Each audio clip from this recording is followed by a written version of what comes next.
Ladies and gentlemen, there is a breaking news. A big, massive, tremendous thing is going to happen soon.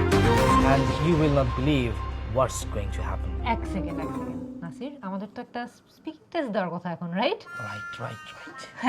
হ্যাঁ অনেকগুলা big, massive, tremendous অনেকগুলা adjective আমরা শুনে ফেললাম, শিখে ফেললাম, বাট আই থিংক এখন আমাদের স্পিকিং টেস্টটা শুরু করা উচিত, right? Let's start. Okay. This is the speaking test of the International English Language Testing System taking place on Thursday, the 20th of May at the 10-Minute School English Center, center number EC 16910. The candidate is Nasir Tamzid. The candidate number is 096444. The examiner is Munzereen Shahid and the examiner number is 53719. Good afternoon. Good afternoon. Could you please tell me your full name? My full name is SM Nasir Tamzid. SM stands for Sheikh Muhammad. So All right. My full name is Sheikh Muhammad Nasir Tamzid. Okay, and what should I call you during this test? You can call me Nasir. All right. May I see your identification, please? Yes, yeah, here it is. Thank you. All right, here you go. Thank you so much. Now, in this initial part, I'd like to ask you some questions about yourself. To start off with, what do you like to do in your free time? In my free time, I genuinely focus on my content creation, videos that delve into mainly on social contemporary issues, maybe something focusing on history, documentaries, and all other things that I do in my free time. I like reading books too. Most are non-fictions, but I like reading poems too. Poets like W.B. Yeats and T.S. Eliot are the poets who inspire me the most. Most important part is I bring some time for my friends and families. I spend time with them. This inspires me for the next project and next task. All right. Do you have a busy social life? Yes, I do have a busy social life, but I try to maintain a social calendar, you can say, or social routine. I do detach myself from the extra busy schedules or maybe some things that I should ignore for a day, and I make time for my own self. I do value solitude, and I think I should make some time for myself too. So yes, I do have a busy social life, but I try to maintain a routine for myself. Okay. Has your life changed much in the last year? Yes, I changed a lot last year. My last year was a transformative year for me. I've been making videos since 2021, but couldn't got the exposure until last year. Last year, I tried to learn a little bit more things to implement in my videos. I tried to learn how to edit videos. I worked on my speaking qualities. I decided to work with some serious issues during the July Revolution. I was one of the prominent voices then. After that, I found seriously, what should I say, it can be termed as a free voice without any hesitation or fear. So yes, my following grew a little bit more. I got the exposure, and yes, the year was transformative for me. Great. What would you like to change about your lifestyle? That's an interesting question because I remain a little bit more busy, and I don't get enough time to work on myself. But yes, as I said earlier, I try to get some time for me. Maybe I'll be doing some work with my diet routine. Maybe I'll be getting a balanced diet soon, and maybe I'll be running a little bit more. Maybe I'll walk a little bit more, and maybe I'll be joining a gym soon to work on myself. That change I want in my life. Alright, এরই মধ্যে আমাদের part 1টা কিন্তু শেষ হয়ে গিয়েছে।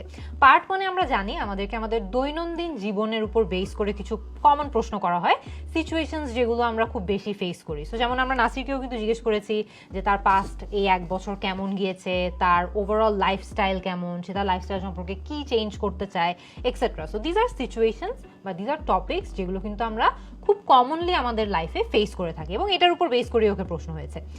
এখানে নাসিরের আমরা বেশ কিছু জায়গায় খুব ভালো ভালো ভোক্যাবুলারির ব্যবহার দেখেছি। যেমন সে তার অ্যান্সারে এক জায়গায় বলেছিল ডেলভ ইনটু।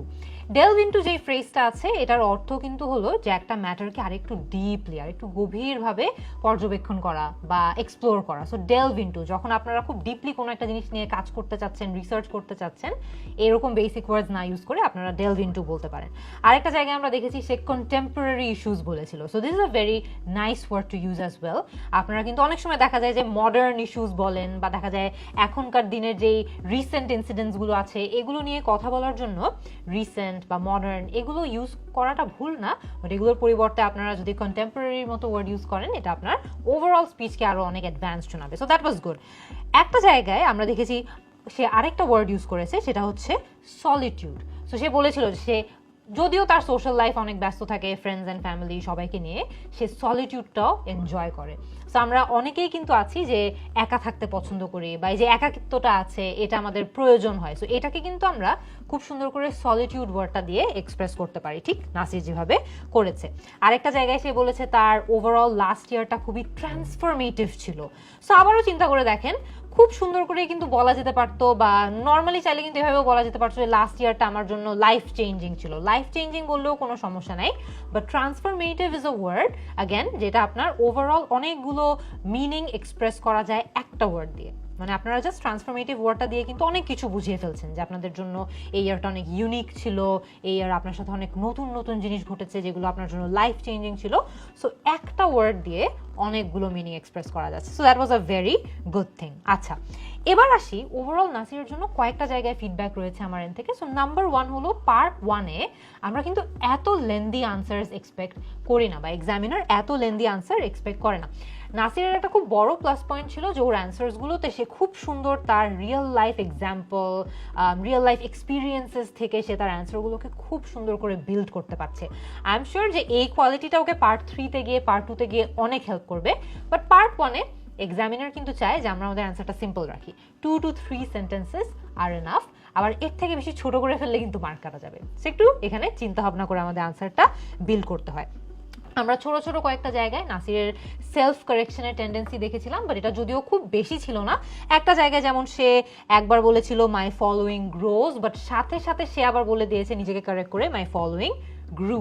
তার মানে ও এখানে অ্যাকচুয়ালি টেন্স সম্পর্কে অ্যাওয়্যার আছে। টুকটাক সেলফ কারেকশন কিন্তু সবারই হয়, so that's not a problem. কিছু কিছু জায়গায় আমরা ছোট্ট ছোট্ট কিছু গ্রামাটিক্যাল স্লিপস নোটিস করেছি, যেটা ডেফিনেটলি কথার ছলে সে আছে বলেই হয়তো বা হয়েছে। আমরা পার্ট 2 আর পার্ট 3-তে তার অ্যান্সারগুলো দেখলে হয়তো বা এটা আরও ক্লিয়ারলি বলতে পারবো। বাট যেমন একটা জায়গায় সে বলেছে দিস ইন্সপায়ার মি, এটা কিন্তু দিস ইন্সপায়ার্স মি হওয়ার কথা ছিল। তারপরে আরেকটা জায়গায় সে বলেছে সে অনেক রকম বই পড়ে, এটা কিন্তু ওর কথা বলার স্টাইল দেখেও বোঝা যায় যে সে অনেক বই পড়ে। সো এই বই পড়ার এই যে অ্যান্সারটা ছিল সেই পার্টটা তো একটা জায়গায় বলেছে নন ফিকশনস। একটা ক্যাটাগরি নিয়ে যখন আমরা কথা বলছি আমরা কিন্তু নন ফিকশন বলবো, ফিকশন অথবা নন ফিকশন, এখানে নন ফিকশনস বলার কিন্তু দরকার নাই। তারপর আরেকটা জায়গায় যেমন সে বলেছিল যে সে অনেক দিন ধরে কিন্তু কন্টেন্ট তৈরি করে, বা লাস্ট ইয়ার গিয়ে ওর জন্য কন্টেন্ট মেকিং এর যে জার্নিটা আছে এটা ট্রান্সফরমেটিভ হয়ে গেছে। সো সে একটা জায়গায় বলেছে I couldn't got the exposure, but এটা কিন্তু হওয়ার কথা ছিল I couldn't get the exposure. ঠিক আছে, অ্যাগেন উই নো যে এটা প্রবলি ও যেহেতু এত ফ্লুয়েন্টলি আনসার করছে, আমরা গেস করতে পারছি যে এটা হয়তো বা কথার ছলেই তার একটা মিস্টেক হয়ে গিয়েছে, যেটা পরবর্তীতে পার্ট 2 পার্ট 3-তে গিয়ে সে ইনশাল্লাহ কারেক্ট করে ফেলবে। এটাই আমরা দেখবো। সো এনিওয়ে আমাদের পার্ট 1 তো শেষ হয়ে গিয়েছে, লেটস সি নাসির তার পার্ট 2-তে কেমন করে। আমি আমার আইএলটিএস কোর্সের স্পিকিং সেগমেন্টের 1 থেকে 4 নম্বর ভিডিওতে আলোচনা করেছি কিভাবে এক্সামিনারকে গ্রিট করা থেকে শুরু করে আইএলটিএস এর কমন টপিকগুলো নিয়ে আপনারাও আপনাদের স্পিকিং টেস্টে ভালোভাবে কথা বলতে পারবেন, চেক করে আসতে পারেন। Moving on to the second part, I will now give you a topic and I'd like you to talk about it for 1 to 2 minutes. You have 1 minute to prepare what you're going to say, and you're welcome to make some notes too if you wish. Do you understand? Yes, I do. All right. Here is your paper. Thank you. And here's your pencil. I would like you to discuss your journey in content creation, specifically focusing on how you started creating content, the challenges you faced along the way, the growth you have seen in your online following, how your content reflects your academic background and intellectual interests, and what message you hope to convey through your content.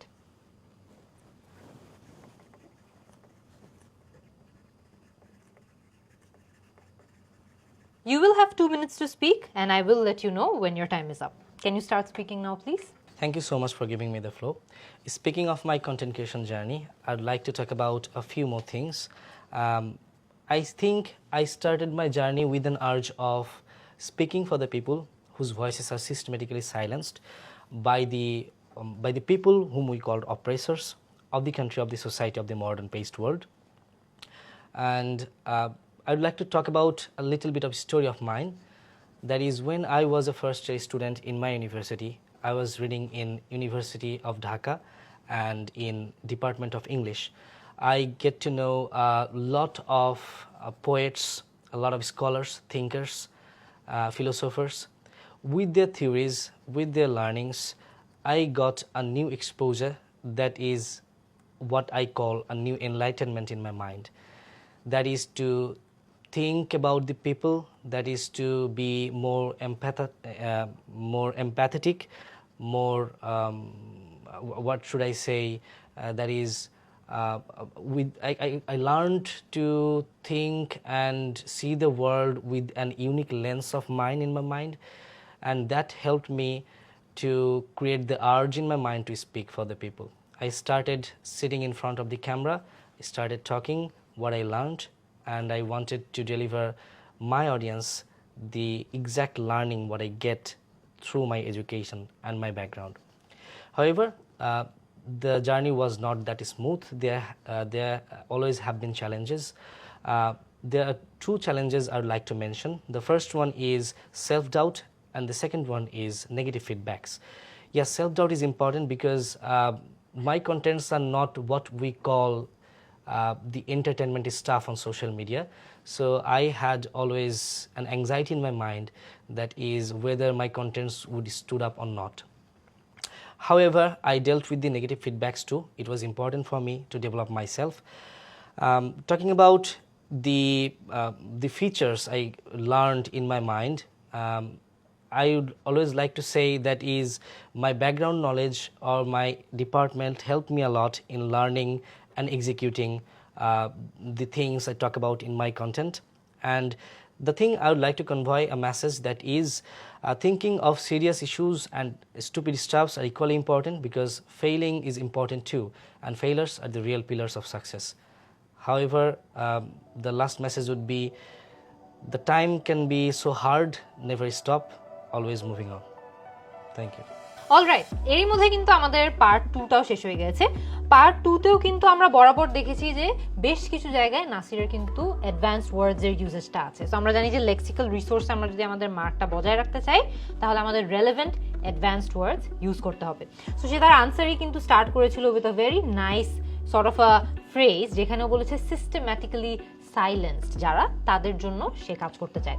So এটা কিন্তু একটা খুব important and interesting একটা literary ডিভাইসও, যখন আমরা পর দুটো শব্দ রাখি যেগুলোর সাউন্ডটা একই। সো সিস্টেম্যাটিক্যালি সাইলেন্সড দুটোই কিন্তু সা সাউন্ড দিয়ে শুরু হয়, এটাকে অ্যালিটারেশন বলে। এবং এটাও কিন্তু আমাদের স্পিচে, রাইটিংয়ে যখন আমরা ইউজ করি, তখন আমাদের স্পিচটা বা রাইটিংটা অনেকটা অ্যাডভান্সড হয়, এনরিচড হয় মোস্টলি। ঠিক আছে, সো সে তার অ্যাকচুয়ালি স্পিচে যখন এই ফ্রেজটা রেখেছে, আমরা দেখেছি যে সে তার অ্যাকচুয়ালি ওভারঅল ভোক্যাবুলারির যে ব্যবহার আছে এটাকে এক্সপ্রেস করতে পেরেছে সাকসেসফুলি। ওকে, তারপরে আমরা বেশ কিছু জায়গায় দেখেছি যে আমাদেরকে কিন্তু পার্ট 2তে যখন কিউ কার্ড দেওয়া হয়, কিউ কার্ডের মধ্যে কিন্তু অনেকগুলো বুলেট পয়েন্ট থাকে। অ্যান এক্সামিনার কিন্তু এক্সপেক্ট করে যে আমরা বুলেট পয়েন্টে যতগুলো পয়েন্টার্স আছে সবগুলোকে যথেষ্টভাবে আমাদের অ্যান্সারে ইলাবোরেট করব। সো আমরা একবার যদি একটু রিক্যাপ করি, নাসিরের যে কিউ কার্ডটা ছিল সেখানে আমাদের কি কি পয়েন্টার ছিল। একটা পয়েন্টার ছিল how you started creating content. সেটা কিন্তু সে তার আনসারে একদম শুরুতেই রেখেছে যে কিভাবে সে অ্যাকচুয়ালি কন্টেন্ট তৈরি করতো, সে তার আর্লি ডেজের ঘটনাগুলো আমাদেরকে বলেছে। সো এই পয়েন্টটা সে অ্যাডিকুয়েটলি কভার করে। তারপরে কথা ছিল তার এটা নিয়ে এলাবোরেট করা যে ও কি কি challenges on the way face করেছে, এটাও কিন্তু সে যথাযথভাবে এলাবোরেট করতে পেরেছে। তারপরে ওর অ্যাকচুয়ালি এলাবোরেট করার কথা the growth you have seen in your online following. এই পার্টটুকু আমার মনে হয়েছে যে অ্যাডিকুয়েটলি ওর অ্যান্সারে ফুটে আসেনি। এই পার্টটাতে আমি আরেকটু যদি তার থেকে জানতাম যে ওভারঅল আগে কীরকম ফলোয়িং ছিল, এখন সে কীরকম অ্যাকচুয়ালি ফলোয়িং পাচ্ছে বা রেসপন্স পাচ্ছে, ওই কম্প্যারিজনটা যদি 1-2টা লাইনেও সে বলতো, তাহলে কিন্তু এই পয়েন্টটুকু কভার হয়ে যেত। সেকেন্ড লাস্ট পয়েন্টার ছিল how your content reflects your academic background and intellectual interest. এটা নিয়েও সে মোটামুটি কথা বলেছে যে সে ডিউতে পড়তো, ইংলিশ ডিপার্টমেন্টে ছিল, তারপর থেকে সে কন্টেন্ট ক্রিয়েশনে আসলো। সো আমরা কিছুটা ওর ব্যাকগ্রাউন্ড সম্পর্কে আইডিয়া পেয়েছি। And last but not the least, এখানে লাস্ট পয়েন্টারটা ছিল what message you hope to convey through your content. So এই পয়েন্টটুকু আমরা দেখেছি যে সে লাস্টে এসে কিন্তু বলতে পেরেছে যে অ্যাকচুয়ালি ফেইলিয়ার থেকেই আমরা অনেক কিছু শিখতে পারি। So he did cover this point as well. আচ্ছা, এবার যদি ফিডব্যাকের পার্টটুকুতে আসি, আমরা একটা জায়গায় দেখেছি সে বলেছে when I was a student I get to know। এখানে কিন্তু গট টু নো হওয়ার কথা, বিকজ সে পাস্টের কথা বলছে যে সে যখন ফার্স্টের দিকে কন্টেন্ট ক্রিয়েশন শুরু করেছিল বা ছোট ছিল তখন সে কিছু একটা সম্পর্কে জানতে পেরেছে। আরেকটা জায়গায় সে নিউ এনলাইটেনমেন্ট বলেছিল। So this was a very good sort of word combination, যেটা ও ইউজ করে ওর অ্যাকচুয়ালি লেক্সিক্যাল রিসোর্সের মার্কটাকে ভালো করতে পারছে। So that was good. Empathetic was another good word that he used.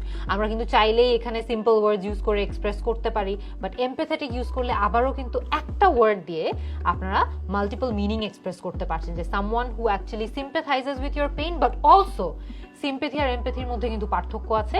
So empathetic যারা হয় তারা কিন্তু আপনার পজিশন থেকে চিন্তা করতে পারে যে আমি আপনার পজিশনে হলে কি করতাম। সো ওই মিনিংটাও কিন্তু এখানে কনভেড হচ্ছে। আচ্ছা, তারপরে একটা জায়গায় ও বলেছে ইউনিক লেন্সের কথা। সো ওয়াইল এটা খুব ভালো একটা ওয়ার্ড কম্বিনেশন টু এক্সপ্রেস যে আমি নতুনভাবে কিছু একটাকে দেখছি, এখানে কিন্তু সে ছোট্ট একটা আর্টিকেলের এরর করেছিল। ও অ্যান ইউনিক লেন্স বলেছিল কথা বলার ছলে, এটা আ ইউনিক লেন্স হওয়ার কথা। সো এখানে ওয়াইল ইউনিক লেন্স ইউজ করে সেখানে একটা প্লাস মার্ক পাচ্ছে, বাট আর্টিকেলের এররটা কিন্তু এখানে একটু কনসার্নিং ছিল। আচ্ছা, আরেকটা জায়গায় যেমন সে বলেছিল যে ওর জন্য অনেক বড় একটা চ্যালেঞ্জ ইনিশিয়ালি ছিল নেগেটিভ ফিডব্যাক পাওয়া, বাট এই জায়গাটাতে ও নেগেটিভ ফিডব্যাকস বলেছিল। আমরা জানি যে ফিডব্যাক কিন্তু অন ইটস ওন সিঙ্গুলার এবং প্লুরাল হিসেবে কাজ করতে পারে, সো এখানে ফিডব্যাকস বলাটার কিন্তু দরকার ছিল না। আচ্ছা, লাস্টের দিকে ওর দুইটা মাইনর এরর আমি নোটিস করেছিলাম। যেমন ও লাস্টে যখন বললো যে আমি যেই মেসেজটা কনভে করতে চাই আমার কন্টেন্ট দিয়ে, ওইখানে সে কনভে না বলে কিছুটা ওর ওয়ার্ডটা কনভয়ের মতো শুনিয়েছে, বাট এটা অ্যাগেন স্লিপ অফ টাং হতে পারে। সো এটা এক্সামিনার সেখানে ওর ওভারঅল অ্যান্সার দেখে ইন লাইট অফ দ্যাট হয়তোবা ইগনোর করবেন। সো আপনাদেরও কিন্তু আপনাদের প্রনাউন্সিয়েশন নিয়ে ওভারঅল কেয়ারফুল থাকতে হবে। And last but not the least, ও একদম লাস্ট লাইনে এসে যখন তার ফাইনাল মেসেজটা দিচ্ছিল তখন সে বলেছিল যে never stop, always moving on. So এখানে কিন্তু সে অ্যাকচুয়ালি বলতে চাচ্ছিল যে নেভার স্টপ হয়তোবা সবাইকে অ্যাড্রেস করে বলেছে যে নেভার স্টপ ড্রিমিং বা নেভার স্টপ এইমিং হাই বা নেভার স্টপ পারসিউইং ইয়োর ড্রিমস, এরকম কিছু একটা অলওয়েজ কিপ মুভিং অন এটা বলা দরকার ছিল। ঠিক আছে, এখানে একটা ভার্ব আমরা মিসিং দেখেছি। অ্যান্ড ওর ওভারঅল অ্যান্সারটা কিন্তু 2 minutes 44 seconds ছিল। আপনাদের সবার উদ্দেশ্যে জাস্ট একবার একটু বলে দেই, আপনারা যখন মেইন এক্সামটা দিবেন তখন কিন্তু কোনোভাবেই উপায় নাই 2 মিনিটের চেয়ে 1 সেকেন্ডও বেশি কথা বলার। আপনারা 2 মিনিট মার্কটা যখন টাচ করবেন তখনই কিন্তু আপনাদের এক্সামিনার আপনাদেরকে থামিয়ে দেবে। সো এখানে আর এলাবোরেট করার সুযোগ নাই। সো আপনাদেরকে চেষ্টা করতে হবে আপনাদের ওভারঅল অ্যান্সারটাকে যতগুলো পয়েন্টার থাকে সব কিছু ইনক্লুড করে 2 মিনিটের মধ্যেই শেষ করা। আমরা আমাদের স্টুডেন্টদেরকে সবসময় অ্যাডভাইস করি যে সবচেয়ে ভালো হয় যদি 1 minute 45 seconds-এর মতো কথা বলে শেষ করে ফেলা যায়। That's a very good safe zone, because 2 মিনিটের মার্কটা কখন যে চলে আসবে আপনি আপনার অ্যান্সার ততক্ষণে শেষ করতে পারলেন না কিনা একটা রিস্ক রয়ে যায়। But 1 minute 45 is a very safe zone. So আপনারা যারা প্র্যাকটিস করবেন আপকামিং ডেজে আইএলটিএস পরীক্ষা দেওয়ার জন্য তাদেরকে অ্যাডভাইস করব যে 1 minute 45 seconds ধরে প্র্যাকটিস করতে। এনিওয়ে, পার্ট 2 তো ভালো ছিল। লেটস সি নাসির তার ফাইনাল এবং লাস্ট পার্ট 3 তে কেমন করে। Thank you. May I have the booklet and pencil back please? Yes, please. Alright.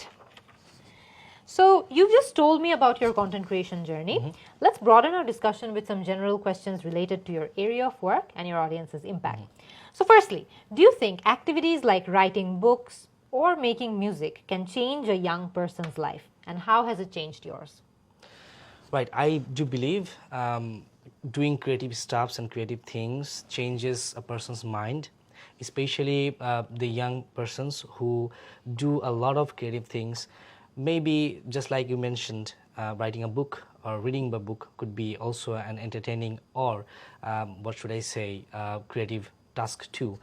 And maybe playing with the musics, is also important for a creative minded person. In my case, I do believe I didn't write a book yet, and I'm not a music composer too, but I love reading books. And although I have quit right now, but I was a guitarist and I have played guitars in more than 100 shows in open air. So yes, these things still help me a lot to gain a unique kind of personality, to present myself with perfect confidence in my mind. And the confidence I got from reading books or maybe playing with the musics, I just work on those confidences in my mind, and it helps me a lot to speak in front of people, to speak in the cameras, and to work for the people whom I care for. Okay. How do you think platforms like YouTube, Facebook, and TikTok are shaping the way young people view and engage with topics like history, philosophy, and education? The topics like history, philosophy, and education are not like you cannot just speak in a few sentences. So these things or these topics require a lot of time to express or elaborate things. So I think platforms like Instagram, TikTok, or Facebook are mostly of short content areas. People of these platforms mainly focus on reels, shorts, or TikToks. So yes, it's a challenge because reels and TikToks could be an issue raiser for oversimplifying things or the things we like to discuss in a broader way. But yes, I have seen contents, I have seen short contents, maybe reels or TikToks, which spark an interest to the audience to learn better or in a broader sense. I do prefer YouTube a little bit more, but yes, I do have other social media handles like Facebook and TikTok too, because with those platforms, I get to attach with my new audience, with my younger audience a little bit more, what should I say, a little bit more efficient way. So this is the answer. Okay. What advice would you give to someone who wants to start creating content in today's digital landscape? In today's digital landscape, it's a challenge to deal with the broader issues, deal with the topics which require a lot of time, as I said earlier. Today's platforms are promoting the vertical short contents, but starting with the short contents is okay, and if someone wants to start his content creation journey, I will welcome him with his short contents. But once he grows, he should focus on making his video length a little bit more and exploring in depth, because oversimplifying things is a little bit more, what should I say, could be dangerous to the greater audience. Okay. How do you handle negative comments or criticism on your videos? Do you think the public response to content creators has changed over time? Yes, the social media, the entire social media is changing a lot. Definitely, as someone grows up, someone grows his followings, maybe it could be his responsibility to talk about a lot of things. But when you talk about a lot of things, when you talk about the burning issues, there could have been misunderstanding with the greater audience or the mass people. There could have been negative feedbacks coming from them too.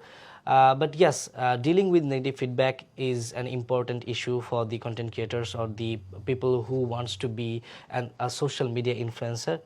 I'd like to say, as in my case, I tried to focus on the positive feedback more. I tried to focus on improving myself with the negative feedbacks. I tried to make myself rectified, not focusing on the baseless and useless negative comments.